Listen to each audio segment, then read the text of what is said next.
Ayan guys, nakakarating lang pala natin. Galing tayo dun sa sa halaman na nagtiba ng saging. Nung dumaan kami sa area na to, itong kanto na to, kasi nandyan lang kubo ko sa tawid eh. Makikita nyo mamaya. Pagdaan namin sa kantong to, may maingay na pusa. Kagabi pa talaga to eh. Naririnig namin pag tumahimik ang kalsada. Naririnig namin may maingay na pusa dito banda. Ngayong umaga, narinig na naman namin.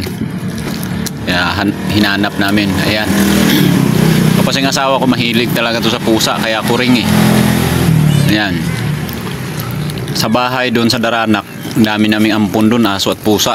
Halos wala na kaming makain, hati pa kami doon sa pusa at aso. Yan naman ngayon, ito may bagong ampon na naman dito sa kubo. Iwan ko lang pag umalis kami kaya sa kubo na to, kung ano mangyari naman dito sa mga alaga namin. Kaya kami pumipilit na umuwi doon sa Daranak kasi nga may mga alaga din kami doon na pinapakain. Ito, nag-ipon naman dito sa sa labas. Sa displayhan natin ng bonsai. Ayan, nakakuha naman siya ng bagong alaga. Ano to? Maganda ang kulay. Tatlong kulay niya kasi nga babae ito. Sa tatlong kulay ang pusa, babae yan. Sa mga advice pala sa mga nag-aalaga ng pusa.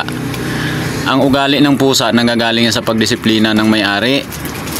Pag yung pusa habang kumakain ka, tapos maya-maya ang bato mo ng pagkain sa kanya, diyan magsisimula yan na makikipag-agawan siya, lalo pag may kasama, makikisabay siya sa pagkain. Dapat ang pusa, sasanayin ninyo na may sarili silang kainan, may lugar silang kinakainan, at lagi silang huli, o depende sa inyo kung iuna sa inyo bago kayo kumain o huli.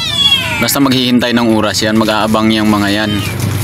Pero yung sabay sa inyo tapos binabatuhan nyo o nasa tabi ng pinggan ninyo pakainin, nakakahiya yan, lalo pag may bisita tayo tapos yung pusa nandyan, buti kung tayo lang lagi. Pagka naging matakaw na yung pusa dahil sa ganyang ugali, ayaw na natin, itatapon na natin, kaawa naman yung hayop, may buhay din yan. Ngayon, kung gusto nyo matino na alaga, kailangan disiplinahin nyo. Naayon doon sa ugaling kung anong meron kayo. Kung nahihiya kayo ng bastos na alaga, nakakahiya sa bisita, dapat sanayin nyo sila sa maayos na pag-uugali. Parang pagpalaki lang din yan sa mga anak.